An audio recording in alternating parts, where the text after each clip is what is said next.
एक माणूस चोरी करत होता आणि त्याचा एक दोस्त होता. ते चोरी करायचा, घरी घेऊन यायचा, कोणीतरी त्याला पाहायचं, कोणीतरी पाहायचे, त्याला कोणीतरी धरायचं.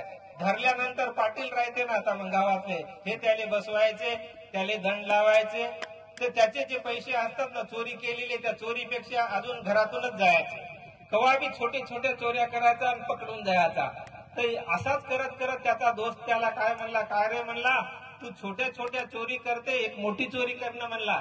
तर मोठी चोरी करायची तर कोठी जाऊ म्हणला, तुला एक आयडिया सांगतो म्हणला. त्याला सुधारायचं होतं त्याच्या दोस्ताला. ते म्हणे एक काम कर म्हणे, फलाना एक माळ आहे म्हणे त्या जंगलामध्ये, तेथे ऋषी मुनी आहेत म्हणे, ते आंघोळ गिंगोळ करतात म्हणे, तेथे एक भोयार आहे म्हणे मध्ये, आणि त्या भोयारामध्ये लय धन आहे म्हणे. ते ध्यानामध्ये राहते, भजनात राहते, तेव्हा तू डुम्मा मार म्हणे त्याचा. तर ठीक आहे बाबा म्हणला. गेला मग ते आता त्याची सांगल्यावर तिथं गेला. पण तुला एक गोष्ट सांगतो म्हणला, तुम्हाला एक पत आहे म्हणला. पत म्हणलं तर काय म्हणला, बघ म्हणला, तिथं गेल्यावर ते आंघोळ कसं करते त्याच्या संग आंघोळ करा लागेल, ते पूजापाठ कसा करते तसे पूजापाठ करा लागेल, त्याने ध्यानाला कसे बसते तसे ध्यानाला बसायला लागेल म्हणलं. तर ठीक आहे म्हणला. तर असाच रोज करायला लागला त्याच्यासोबत. पुन्हा संग त्या ऋषी मुनी सोबत रोज बसायचा, आंघोळ करायचा, वाचवायचा. 1 महिना गेला, 2 महिना गेले, त्याला चोरी करायला टाइमच भेटायला झाला. आता रोज ध्यानाला बसायला, भजनच ऐकायला. ऐकत ऐकत ऐकत ऐकत एक दिवस तो भुलूनच गेला.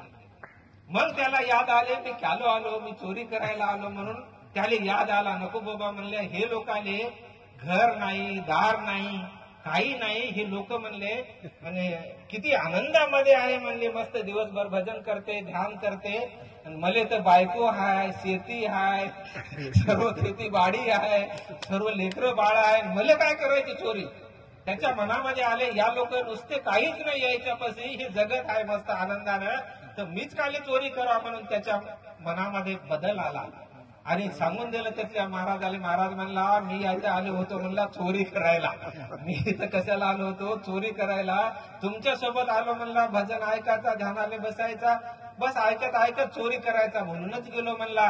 तर असा आहे की आहे ना सत्संग, नाम घेता वाया गेला, ऐसा कोणी ऐकला का. जर जीवनामध्ये आपण या सत्संगामधून एखादी जरी तुम्ही गोष्ट घेतली ना मायबाप, खूप चांगल्या पद्धतीनं जीवन जगू शकतो. आणि तरले तर ती हा भरोसा आहे. आणि बाबाजीचं एक वाक्य होतं की बाबा म्हणत होते की मग मरणार असेल, माझे ध्यान मरणार असेल, पण माझे ज्ञान कधीच मरणार नाही. जे आपण चांगलं सत्य ज्ञान असते ना ते कधी मरत नाही. बाबा म्हणत होते की हे झेंडा आहे ना ते భవిష్యవాణి ఇక్కడనే చూసుకొని చెప్పింది ఆమె. అంటే అంతటి త్రికాల జ్ఞానము ఆ పుంజాయి మాత యోగిని అసాధ్యమని సంపాదించుకున్నది. ఒక యోగిని మాత, ఒక మీరాబాయి, జానాబాయి, పార్వతి, సరస్వతి లాగా ఆ కోవలోకే పుంజాయి మాత గారు కూడా చేరడం జరిగింది. అంటే జ్ఞాన దృష్టితోటి. దీనికి అంత కారణం ఏంది? ధ్యానం, ఆత్మ ధ్యానమే చేయమంటున్నారు. కాబట్టి ఇది మాతా పిత గురు బంధు తోచి కృపా సింధు ఎవరి ద్వారా వస్తుంది? మరి తల్లి ద్వారా, తండ్రి ద్వారా. తల్లి భక్తి చేస్తే పిల్లలకు వస్తుంది, తండ్రి మంచి సంస్కారం జ్ఞానం పొందితే పిల్లలకు వస్తుంది. తల్లిదండ్రి సంపాదించిన పుణ్య ఫలము, భక్తి ఫలము ఎవరికి వస్తుంది? పిల్లలకే వస్తుంది. తల్లి చేసిన కష్టము, తండ్రి చేసిన సంపద ఎవరికి ఇస్తారు? తండ్రి. మళ్ళీ పిల్లలకే కదా సంపద వారసత్వము.